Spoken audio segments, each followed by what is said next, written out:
No operation, no painkiller. చిన్న injection ద్వారా మోకాలు మరియు నడుము నొప్పులకు దీర్ఘకాలిక పరిష్కారం. డాక్టర్ ప్రకాష్ గుడిపూడి. 18 ఏళ్ల అనుభవం, 8,000కు పైగా హ్యాపీ పేషెంట్స్. సంప్రదించండి. Allied's pain and pain management centre, Hyderabad. Right. Deepak Reddy గారు, మీరు చాలా రోజుల పాటు ఈ పాదయాత్రలో భాగమయ్యారు. మీ పార్టీ నేత లోకేష్తో పాటు అడుగులో అడుగై నడిచారు. మీకేమనిపించింది సార్? ఏం కనిపించింది ప్రధానంగా యువగలం పాదయాత్రలో? నమస్కారం అండి, మీకు రవిచంద్ర రెడ్డి గారికి అందరికీ వెరీ గుడ్ మార్నింగ్. దాదాపు 3,132 కిలోమీటర్లు 126 రోజుల తర్వాత 100 కాన్స్టిట్యున్సీస్ పైగా టచ్ చేసినారండి. ఇప్పుడే మీరు చెప్పినట్టు దాదాపు 1.5 crore పీపుల్ డైరెక్ట్ గానో ఇండైరెక్ట్ గానో వారితో టచ్ లోకి రావటం జరిగింది. ఇది ఈ పాదయాత్ర ఒక ముగింపు కాదు, కానీ మేము ఏమని భావిస్తున్నామంటే ఒక కొత్త మొదలు అని భావిస్తున్నాము. ఒక నవశకానికి ఇది ఒక నాందిగా మేము భావిస్తున్నాము. ఒక లీడరు లోకేష్ గారు పాదయాత్ర ముందు ఉండేది, పాదయాత్ర తర్వాత మాకు తెలిసి ఒక 1000% ఒక మార్పు కనపడింది. ప్రజల సమస్యలు తెలుసుకొని ఏ విధంగా వారు ట్రాన్స్ఫార్మ్ అయినారు, ఏ విధంగా ఒక అవగాహన పెంచుకొని ఏ విధంగా కరెక్ట్ గా ప్రజల సమస్యలకి ఒక సొల్యూషన్ ఏది చేస్తే కరెక్ట్ అని చెప్పి వారు ఒక అండర్స్టాండింగ్ కి రావటం జరిగింది. దాదాపు 70 పబ్లిక్ మీటింగ్స్ చేశారండి. 155 ఫేస్ టు ఫేస్ మీటింగ్స్, ఏది సమస్యలు ఉండే వాళ్ళతో డైరెక్ట్ గా వాళ్ళతో కూర్చొని చేయటం జరిగింది. ఒక 12 స్పెషల్ ప్రోగ్రామ్స్, 8 రచ్చబండలు కొన్ని గ్రామాల్లో కూర్చోవటం జరిగింది. దాదాపు 4,353 రిటర్న్ పెటిషన్స్, అంటే సమస్యలు ఉండే వాళ్ళ ఇచ్చిన రిటర్న్ పెటిషన్స్ రిసీవ్ చేసుకొని వాళ్ళ సమస్యలు ఏందో తెలుసుకోవటం జరిగింది. ఇదే సమస్యలు ప్రభుత్వానికి కూడా ఫార్వర్డ్ చేయటం జరిగింది. అంటే ఏ విధంగా ప్రజల్ని కలవటం జరిగింది అని చెప్పి మనకు దీన్ని బట్టి అర్థమవుతా ఉంది. దాదాపు సెల్ఫీలు కూడా నాకు తెలిసి ఒక 3 లక్షల మంది సెల్ఫీలు కూడా తీసుకున్నట్టు మేము భావిస్తున్నామండి. సో ఇక్కడ మనం గమనించాల్సింది ఏంది అని అంటే, వైఎస్ఆర్ ప్రభుత్వము ఏ విధంగా ఆటంకులు కలిగించారో, ఏ విధంగా ఇబ్బందులు పెట్టినారు అనేది ఒకసారి మనం గమనించుకోవాలి. ఎందుకంటే ఆ మొదటి చిత్తూరు జిల్లాలో ఉన్నప్పుడు 25 పోలీస్ కేసులు పెడతాం జరిగిందండి. అంటే అట్ అన్ యావరేజ్ ఆఫ్ ప్రతి 20 కిలోమీటర్లు నడిస్తే ఒక పోలీస్ కేసు పెట్టేవాళ్ళు. ప్రతి రోజు పోలీస్ వాళ్ళు రావటము, ఏదో ఒక విధంగా అడ్డుకోవాలని చెప్పి ప్రయత్నం ఆ రోజుల్లో చేయటము. కానీ సాక్షి టీవీలో మాత్రము ఈ పాదయాత్ర లోకేష్ గారు చేయలేరు, లేకపోతే ఎవరు ప్రజలు రావటం లేదు అని చెప్పి 1 whole month దుష్ప్రచారం చేశారు. అప్పుడు కొందరు ఇండిపెండెంట్ జర్నలిస్ట్ వచ్చి అక్కడ పరిస్థితులంతా లైవ్ ప్లే చేస్తే అప్పుడు దాకా మానుకునే పరిస్థితి సాక్షి లేదు. అంటే ఈ ప్రభుత్వము ఎన్ని రకాల అడ్డంకులు కలిగించాలో అన్ని రకాల అడ్డంకులు కలిగించి ఈ పాదయాత్ర గురించి భయపడినారు. లోకేష్ గారు ఒకటే చెప్పినారు, మీరు సాగనిస్తే ఇది పాదయాత్ర, మీరు అడ్డుకుంటే మాత్రం ఇది దండయాత్ర అని చెప్పి క్లియర్ గా చెప్పి వారికి కూడా భయపెట్టి ముందుకు సాగినారు. వాళ్ళు ఎన్ని అడ్డంకులు ప్రయత్నించినా గానీ దానికి అడ్డుకోకుండా. కానీ ఈ రోజు ఇది ప్రజల విజయంగా మేము భావిస్తున్నాము. కేవలం ఒక తెలుగుదేశం పార్టీదే కాదు, ఎవరు మాట్లాడలేరో వాళ్ళ గలం అయినారు లోకేష్ గారు. ఇబ్బందులు పడే వాళ్ళ గలం అయినారు. ఈ ప్రభుత్వము అణచవేసిన వాళ్ళ గలం అయినారు, పేదల గలం అయినారు, యూత్ గలం అయినారు. సో ఈ పాదయాత్ర ఆంధ్ర రాష్ట్ర రాజకీయాల్లో ఒక నవశకాన్ని మొదలు పెడుతుందని చెప్పి నా ఓపెనింగ్ కామెంట్స్ అండి. రైట్. రవిచంద్ర రెడ్డి గారు, దీపక్ రెడ్డి గారు, యువకాలం నవశకం కాదు, కిరాయి కోసం పనిచేసే జనసేన అధ్యక్షుడు గురించి ఎంత తక్కువ మాట్లాడితే అంత మంచిది. Right right. దీపక్ రెడ్డి గారు,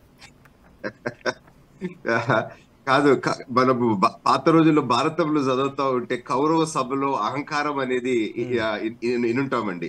అదే విధంగా బిఆర్ఎస్ వాళ్ళ అహంకారము తెలంగాణలో పక్కన ఈ ఎలక్షన్స్ తర్వాత ఏ విధమైన రిజల్ట్ వచ్చిందో మనకు తెలుసు. అదే అహంకార ధోరణి రవిచంద్రారెడ్డి గారి గొంతులో కూడా కనపడతా ఉంది. 46 మా లీడర్ల పైన, ఇంక్లూడింగ్ మీ, నేను ఆడుండే లైవ్ లో కేసులు పెట్టి, ఫాల్స్ కేసులు పెట్టి ఇబ్బంది పెట్టినారు. 40 వాలంటీర్లు తీసుకోపోయి జైల్లో పెట్టి 1 నెల రోజుల పైన ఇబ్బంది పెట్టినారు. సో 48 degrees ఎండాకాలంలో నేను ఉండేను. దాదాపు అసలు ఇంకా మొత్తం బట్టలంతా తడిచిపోయేది. అంత కష్టపడి ప్రజల కోసం, వర్షం లేదు, వర్షాల్లో కూడా నడిచిన పరిస్థితి. కానీ రవిచంద్ర రెడ్డి గారు అంటారు వెయిట్ తగ్గేదాని కొరకు అంటారు. వెయిట్ తగ్గేదానికి ఏ న్యాచురోపతి సెంటర్ కి పోయినా గానీ ఒక నెల రోజుల్లో పని అయిపోద్ది సహా. దానికోసం ఇన్ని కష్టాలు పడబడలేదు, ఇన్ని విధాలుగా ఇబ్బందులు పడబడలేదు. కుటుంబాన్ని వదిలిపెట్టి ఆ రోడ్ల పైన అన్ని ఇబ్బందులు పడాల్సిన అవసరం ఎవరికీ ఉండదు. ఇది ప్రజలు గమనిస్తా ఉండరు. ఏ విధంగా అహంకార ధోరణితో మీరు మాట్లాడుతున్నారో ప్రజలే మీకు గుణపాఠం చెప్తారని చెప్పి నేను తెలుపుకుంటున్నాను. ప్రజలు లేరు అని అంటారు. మీరే న్యూస్ పేపర్లు తీయండి, ఎన్ని మీటింగుల్లో అసలు ఆ స్థలం లేని పరిస్థితి, అసలు ఎన్ని మీటింగ్ లో మీరు 111 జియో తీసుకొని వచ్చింది ఎందుకు?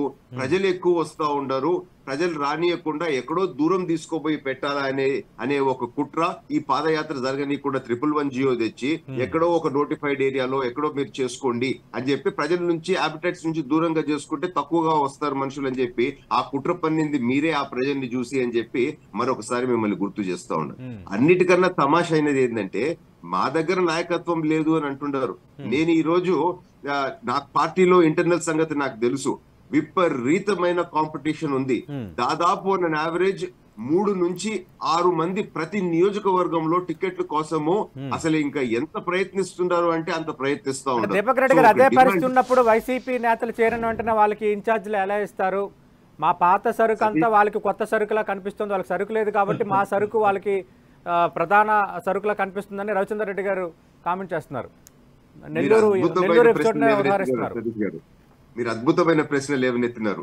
దాని మళ్ళా దీన్ని లేవనెత్తటము మీకు థ్యాంక్ యూ చెప్పాలి.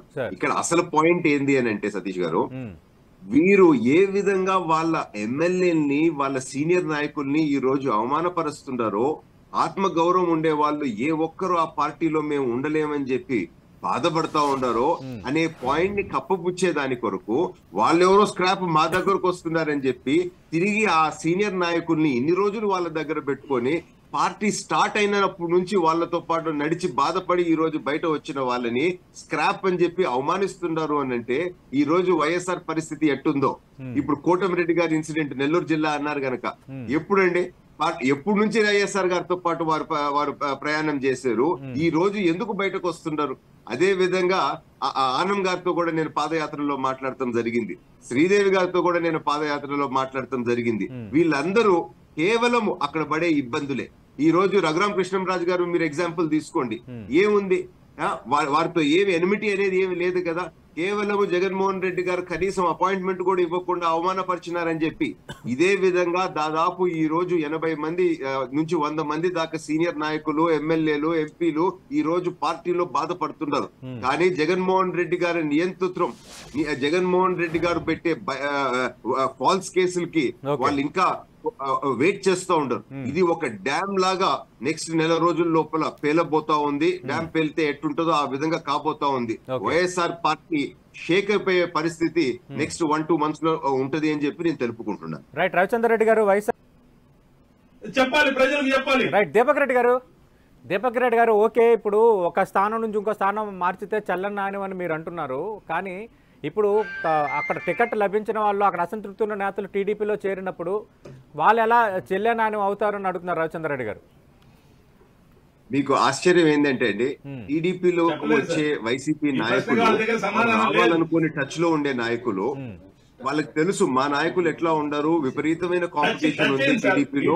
ఇప్పుడు సీట్ల కొరకు అండి, ఒక్క సెకండ్, సీట్లో విపరీతమైన కాంపిటీషన్ ఉంది, మాకు మీరు టికెట్ ఇవ్వకపోయినా మేము మీ పక్షాన ఉంటాము, మేము మీ పార్టీలో చేరతాము అని చెప్పి ఈ రోజు అనేక మంది నాయకులు చెప్తున్నారు. అంటే టికెట్ కోరి రావటం లేదు, కేవలము అక్కడ పడిన అవమానము, ఈ రాష్ట్రం నాశనం అయిపోయింది, మళ్ళా చంద్రబాబు నాయుడు గారు ముఖ్యమంత్రి అయితే ఈ రాష్ట్రం ఒక దాటిలోకి వస్తది అనే ఉద్దేశంతో వాళ్ళు వస్తున్నారు.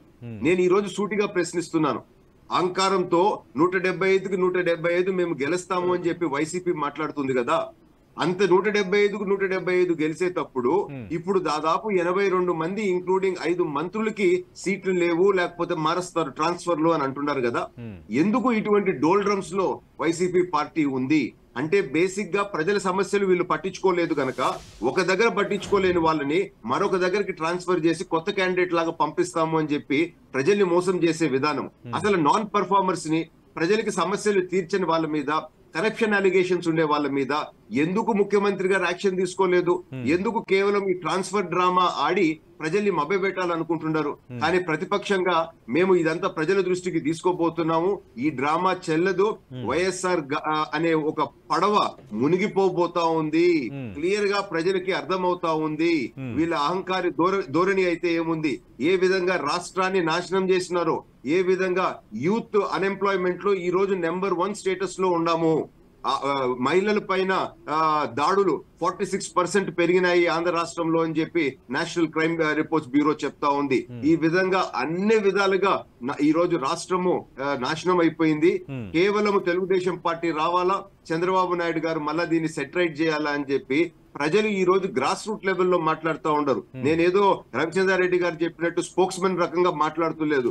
లోకేష్ గారితో పాటు పాదయాత్రలో ప్రజల మాట ఇని నేను చెప్తా ఉన్నాను ఖచ్చితంగా ఆ నమ్మకంతో అని చెప్పి నేను ఈ రోజు తెలుపుకుంటున్నానండి. రైట్. రవిచంద్రారెడ్డి గారు, రేపు పవన్ కళ్యాణ్ అలాగే చంద్రబాబు నాయుడు ఉమ్మడి సందేశం ఇవ్వబోతున్నారు. తర్వాత జరిగే 2 సభల్లో మేనిఫెస్టో ప్రకటిస్తారని అచ్చెన్నాయుడు అన్నారు.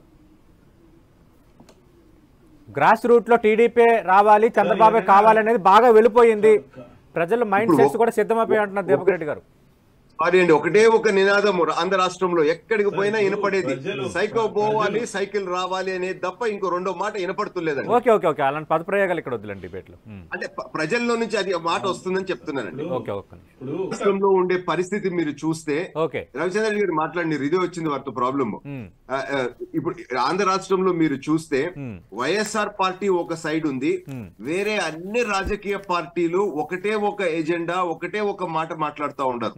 ఏంది అని అంటే, ఈ రాక్షస పాలనే సాగనంపాలా, ఆంధ్ర రాష్ట్రాన్ని కాపాడాలా అనేది ఒకటే ఒక నినాదంతో అన్ని పార్టీలు ముందుకు పోతున్నాయి. ఈ రోజు అన్ని పార్టీలు వైఎస్ఆర్ పార్టీ కాకుండా ఒకటే దాటి మీద ఉండాలండి. 4 పార్టీలు కాదు బలం, ఇంక్లూడింగ్ బీజేపీ కూడా వైఎస్ఆర్ పార్టీ చేసే కరప్షన్ గురించి వారు చెప్పడం జరిగింది. సో ప్రతి ఒక్క పార్టీ ఒకటే ఒక మాట మాట్లాడుతూ ఉంది, సరైన పాలన ఆంధ్ర రాష్ట్రంలో జరగటం లేదు, ఇది రాక్షస పాలన, ఇది మంచిది కాదు ఆంధ్ర రాష్ట్రానికి, ఈ ప్రభుత్వాన్ని సాగనంపాలా అని చెప్పి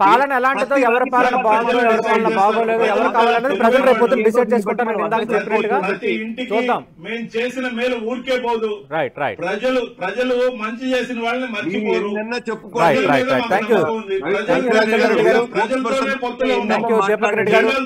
చూస్తున్నాం యువగలం ముగింపు నేపథ్యంలో నేతల మధ్య వ్యాఖ్యలు ఏ స్థాయిలో ఉన్నాయో ఖచ్చితంగా ప్రజలు మా వైపే ఉన్నారని ఏ పార్టీ ఆ పార్టీ చెప్పుకుంటున్న వాతావరణం అయితే కనిపిస్తోంది. యువగలం ముగింపు సందర్భంగా విజయనగరం జిల్లా భోగాపురంలో రేపు భారీ బహిరంగ సభ తెలుగుదేశం పార్టీ ఏర్పాటు చేసింది. 5 లక్షల మంది వస్తారని ఆ పార్టీ అంచనా వేస్తోంది. రాయలసీమ నుంచి ఒక 6 రైళ్లు ఏర్పాటు చేశారు. ఎక్కడికక్కడ ఆర్టీసీ బస్సులు ఇవ్వకుండా ప్రభుత్వం అడ్డుకుంటుందని టీడీపీ ఆరోపణలు చేస్తున్న పరిస్థితి కనిపిస్తోంది. రేపు ఒకే వేదికపై పవన్ కళ్యాణ్, చంద్రబాబు నాయుడు ఉమ్మడి సందేశం ఇవ్వబోతున్నారు. ఎన్నికలకు శంఖారావం పూరించబోతున్నారన్న అచ్చెన్నాయుడు టీడీపీ రాష్ట్ర అధ్యక్షుడు ప్రకటన చేశారు. కాబట్టి ఏం చెప్పబోతున్నారు రేపు అన్నది కూడా అత్యంత ఆసక్తికరం. ఇది వాటి బిగ్ బ్యాంగ్ డిబేట్.